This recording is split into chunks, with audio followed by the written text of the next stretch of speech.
बर' माहारि फरायसा आफादा जि मैया जानानै थांनाय जाथाय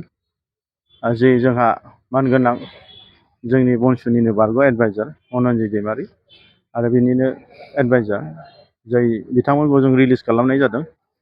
आरो बिथांमोनजों लोगोसे बिथांमोननि जि ग्रुपिजम बानायनाय साब्रैसो मेम्बार्सफोर जोंना चिरां डिस्ट्रिक्टनि रिटेन इस्लारि, क'क्राझारनि सानस्रिमु बसुमतारि, उदालगुरिनि जन बसुमतारि आरो दैजेन्द्र बसुमतारि, जाय बिथांमोना इलिगेलि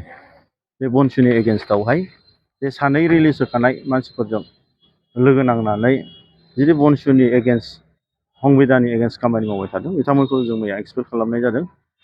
आरो बेजों लोगोसे जों रोखायैनो जोंनि अफिसार्स इनचार्ज क'क्राझार पुलिस स्टेसनाव असि बिथांनो जोङो दिनै मोनसे रिपर्ट होफैनाय जादों। जिहेतु जोंहा दिनै जोंनि मानगोनां बारग' एडभाइजार बनसुनि जाय बिथाङा दिनै बनसुनि नाम लानानै गोबाव समनि आगोलनो सिन्डिकेटआव इनभल्भ जानानै इलिगेलि खामानि मावबोबाय थादों आरो मानगोनां बिटिसि चिफ हाग्रामा महिलारिनि बिथांनि नाम लानानैबो गोबां इलिगेल सिन्डिकेटनि खामानि मावबाय थादों। जाय जिनिसखौ मैया दाख्लैनि गेजेराव NDTV निउसनि गेजेरजों रोखा मोनसे मेसेज एबा मोनसे भिडिअ फुटेज ओंखारनाय जादों। दा बेखौ लानानै जोङो मोनसे गिख्रंथाव मोनसे फैदों जोंनि गेजेराव, जाय जिनिसखौ जों हाउसआवहाय गोबाव समनि आगोलनो रायलायनानै बे बनसुनि जि गोथार मोनसे थांखि लानानै बर' हारिनि थाखाय मावनो जों ओंखारबोनाय बे थांखिनिफ्राय दाइभार्ट जाजानो गिनानै जों बिथांमोनखौ जोंनि इन्टेलेक्सुयेल्सफोरजों रायलायनानै सानै बिथांमोनखौ जों मान सनमान होनानै रिलिज खालामनाय जादों। नाथाय बिथांमोना फैबाय थानाय उनावहाय जोंजों हाउसजों एबा बनसुजों दिनै बिथांमोना रिभेन्स लानायनि जि षड़यन्त्र बे बिथांमोना माखासे मानसिफोरखौ बिदिनो पार्टि जाहोनानै बिदिनो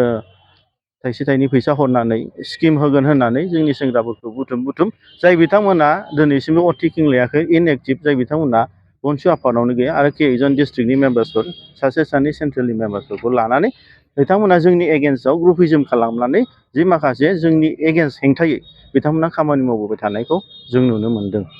दा बैफोरबादि इभेन जोंनि 18 तारिख दिल्लीयाव थांनायनि जि मोनसे जोंनि थांखि आरो प्लानिं बेखौ सिफायनो थाखायबो बिथांमोना माखासे खामानि मावबोबाय थानायखौ जों नुनो मोनदों। आरो बेजों लोगोसे बनसुनि दैदेनगिरिफोरखौ सेन्ट्रेल कमिटिनि दैदेनगिरि बिथांमोनखौ आरो माखासे डिस्ट्रिक्ट कमिटिनि दैदेनगिरि बिथांमोना जानला मानला एलिगेसन नंखाय खोथा होननानै जोंनि सायाव गाज्रि मोननाय माखासे अर सुनानै होनायखौ जों नुनो मोनदों। दा गिथावना जोंहा दिनै सिन्था खालामनानै दिनैनि बे रिपर्ट अन एक्सपेल बनसु मेम्बार्स आरो नेम्स अफ रिलिज एडभाइजार्सफोरखौ जों दिनै बे क'क्राझार थानायाव होफैनायनि मेन जाहोनानो जाहैबाय दा फैबाय थानाय समाव जोंहा हाउसआव रायलायनानै दे जोंहा बिथांमोनखौ एक्सपेल खालामनाय जाबाय जाय ग्रुपिजम खालामदोंमोन आरो बेजों लोगोसे एडभाइजार सानैखौ जों रिलिज खालामनाय जाबाय। दा बिथांमोना माबा मोनसे इलिगेलि जोंनि बनसुनि नाम लानानै खामानि मावोब्ला बेवहाय बनसुआ खुनु मोनसे रेसपन्सिबल नङा। बेनि थाखायनो जों रिपर्ट हिसाबै जोंनि थानायाव जों रिपर्टखौ होखाबाय। बे फैबाय थानाय समावहाय माबा मोनसे बिथांमोना आफादनि नाम लानानै माबा मोनसे बेफोरबायदि इलिगेल्स एबा सिन्डिकेटआवनो हक मायावनो हक खामानि मावोब्ला बेनि दायनिगिरिया बनसु नङा आरो बनसुआ बेनिफ्राय गोजानाव थागोन। मानो होनोब्ला बनसुआ दिनै जाथिनि थाखाय जों मावनो ओंखारदों आरो जोङो दिनै मुंख्लंफोरनि बोर लानानै बिथांमोनखौ मान बावनानै जों बर' हारिनि थामोनथा रैखाथिनि थाखाय आरो दिनै मुंख्लंफोरनि आद्रा थानाय सिमां, बड'फानि आद्रा थानाय सिमां, दिनै बिर जोहोलावफोरनि आद्रा थानाय सिमां आरो बर'फोरनि देरसिन सिमां बड'लेण्ड आलादा रायजो सोरजिनि थाखायसो बनसुआ जों जोनोम मोनदों आरो जों सैथो भाबैनो जों खैफोद खैदां गासैबो गाबथानानै फैदों आरो फैबाय थानाय समावबो बर' हारिनि थामोनथा रैखाथिनि थाखाय बर' माहारियारि फरायसाफोरा जेब्लायबो खामानि मावलांगोन। जेसेबांखि बारहुंखायानो फैया मानो, जेसेबांखि दिनै बनसुखौ फोजोबस्रांनो थाखाय माखासे एजेन्टसानो फैया मानो, बेवहाय बर' माहारि फरायसा आफादा जेब्लानासिम आं थागोन अब्लासिम खुनु दिनै सोमावनो हानाय नङा आरो आंनि उनावबो आंनि फंबाय बिनानाव बिथांमोना आफादखौ बर' हारिनि थामोनथा रैखाथिनि थाखाय दिनै बिखा फोरदाननानै मावलांगोन। बेयाव खुनु फर्सआ दिनै बनसुखौ दिनै फोजोबनो हानाय खुनु केपासिटि गैया। बबे मोनसेया रियेल बनसु, बबे मोनसेया फेक बनसु होननानै आरो दिनै रायजो राजा बिथांमोना एनालाइज खालामनांगोन। जेब्ला दिनै आफादा जोंनि बनसुआल' नङा गोबां आफादफ्रा जेब्ला देना सेन्ट्रेल कमिटिनि मेम्बार्सफोर दङ, सेन्ट्रेलनि प्रेसिडेन्ट, भाइस प्रेसिडेन्ट, स्पिकार, दिनै GS, एसिस्टेन्ट GS आरो बे गोबां मेम्बार्सफोर थायो। बे थासान्दियावहाय सोरबा डिस्ट्रिक्टनि सासे मेम्बार्सआ दिनै जाय बनसुनि आफादनि मेम्बार्स नङा जाय बिथांमोना खुनु आफादजों सोमोन्दो गैया अटेकिं गैया बिथांमोनखौ दिनै बुथुमनानै दिनै अबेबा खना खनला सोरबा एडभाइजार्सफ्रा जाय बिथांमोना अलरेडि रिलिज होजाखाबाय दा बिथांमोना दिनै मिथिं लुंखुमा हर गेजेराव दिनै प्रेस रिलिज होयोब्ला जोंनि हेंथायै बिथांमोना जोंनि एगेन्स्टआवहाय खामानि मावबाय थायोब्ला बे दिनै आफादनि खुनु मोनसे सिस्टेम नङा। बे आफादा मोनसे प्रट'कल मोनसे संबिधान थायो जाय संबिधाननि गेजेरजों माबा मोनसे मिटिं खालामनोब्ला आफादगिरि गाहाय नेहाथारिनि डिरेक्सनाव जों सोरबा सासेखौ सेन्ट्रेलाव दायित्व होयो। दिनै सासे एडभाइजारनि खामानिया जाहैबाय आफादखौ मोनसे एडभाइस होनांगौ बे मोनसे दायित्व। बिथाङा दिनै आफादनि जानानै हारसिंनो सोरखौबा मिटिं लिंनाय सोरखौबा लेंहरनानै बबेबा खनायाव मिटिं खालामनाय बे खुनु आफादनि मोनसे नेम नङा। आरो दिनै सोरबा डिस्ट्रिक्टनि मेम्बार्सफ्रा सेन्ट्रेलनि एगेन्स्टआव एलिगेसन होनो हानाय सेन्ट्रेलनि एगेन्स्टआव एक्सपेल खालामनो हानाय बे खुनु आफादावनो गैया बे आनकनस्टिटिउसनेल। दा बिनि थाखायनो जाय बिथांमोनहा दिनै सेन्ट्रेलनि अर्डार बाथे दिनै कपारेसन होआखै जाय बिथांमोनहा इलिगेलि सोरबा गावनि बेक्ति सार्थनि थाखाय ग्रुपिजों बानायनायाव थांदों जाय बिथांमोना सोरबा दिनै इलिगेलि बनसुनि नाम लानानै सोरबा गिदिर गोलाव मिनिस्टारफोरनि नाम लानानै बेक्ति सार्थनि थाखाय खामानि मावनायाव इनभल्भ जादोंब्ला बिथांमोनाबो आफादनि एगेन्स्ट। बिनि थाखायनो भेरि क्लियार जाय बिथांमोनहा दिनै जाय आफादखौ दिनै बरनाम होनानै गावनि बेक्ति सार्थनि थाखाय खामानि मावनायाव आगान सुरनायाव कपारेसन होदों सापर्ट होदों बिथांमोनाबो समान रेसपन्सिबल बे बनसुनि बिथांमोना एगेन्स्ट आरो बनसुनि एगेन्स्टआव बिथांमोना आफादखौ फोजोबस्रांनायनि जि मोनसे पलिसि षड़यन्त्र बिथांमोनाबो इनभल्भ दं। बिनि थाखायनो जाय सेन्ट्रेल कमिटिनि हाउसनि डिसिसन बादे बे मोनसे सिस्टेमाव फैया बिथांमोना खुनुदिन आफादनि मोनसे दिनै रेसपन्सिबल मानसि जानो हाया। बे गासैबो फल्स। दिनैहाय बनसुनि दैदेनगिरिफोरनि नलेजाव गैयालासिनो सोरबा गाहाय डिस्ट्रिक्ट लेभेला मिथिं खुंनांगौ बे खुनु लजिक नङा आरो बे खुनु आफादनि नियम नङा। दिनै बिथांमोनहा दिनै सोरनि अथरिटि लानानै दिनै मिथिं खुंनो नागिरदों जोंनो मिथिया। जेब्ला आङो जोंनि बिबथै एबा बिमादैनि बिनानाव हाबा जानो आं बिजनियाव दंमोन आं थांदों आंनि जोनोम जायगायाव अब्ला जेब्ला गाहाय नेहाथारिया एग्जाम दंमोन सिआइटिआव बिथाङा सिआइटिआव फरायबाय थायो स्टुडेन्ट बे समाव बिथांमोना दिनै मिथिं लिंखुमानानै जोंनि एगेन्स्टआव जाययावहाय सेन्ट्रेल कमिटिनि खुनु लिडार्सफोर गैया सासे सानै सेन्ट्रेलनि दं जाय बिथांमोनजों अलरेडि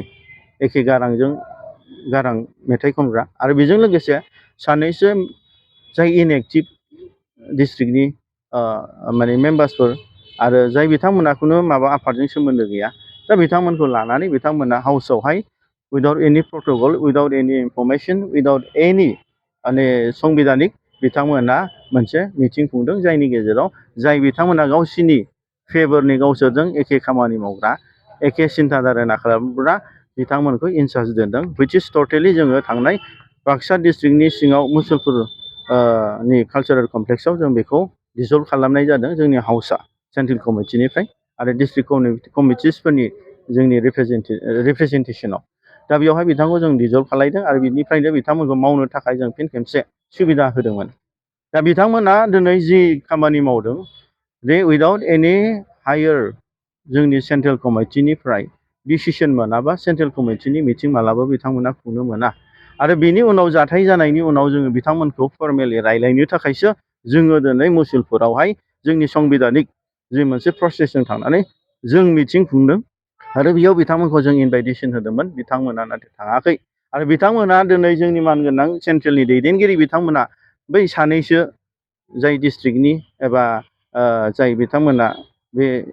ग्रुपिजम जानानै जे एडभाइजार बिथांजों खारफादों बिथांमोनखौ फन खालामदोंमोन बिथांमोना हमाखै नाथाय बिथांमोना उल्था जोंनि सेन्ट्रेलनि दैदेनगिरि डिस्ट्रिक्टनि दैदेनगिरि बिथांमोनखौ एलिगेसन होदों बे जाहैबाय बिसोरनि बेक्ति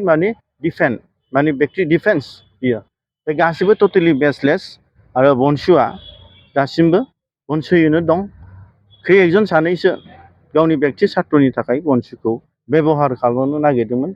इउज खालामनो नागिरदोंमन नाथाय बर' माहारियारि फरायसा आफादा जों गोख्रों भाबै जोंनि थांखियाव सौहैनो थाखाय खुनुदिन बेखौ जों चान्स होनाय जायाखै।